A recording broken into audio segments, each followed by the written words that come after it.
আজকে জন্মাষ্টমী, শুভ সকালে বন্ধুরা, চলো একটু নাম কীর্তনে আমরা মাতোয়ারা হয়ে যাই।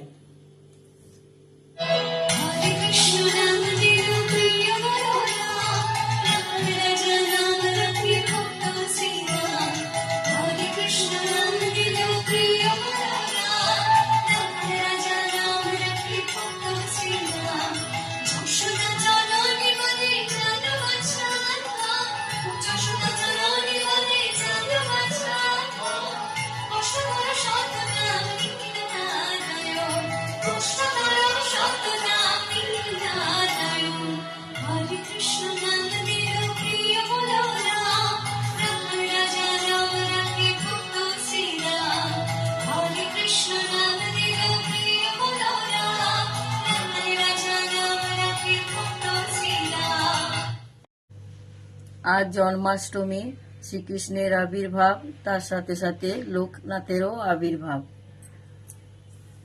তাই আমি যশ সম্মান আয়োজন করেছি ঠাকুরের কাছে, তাই নিবেদন করলাম।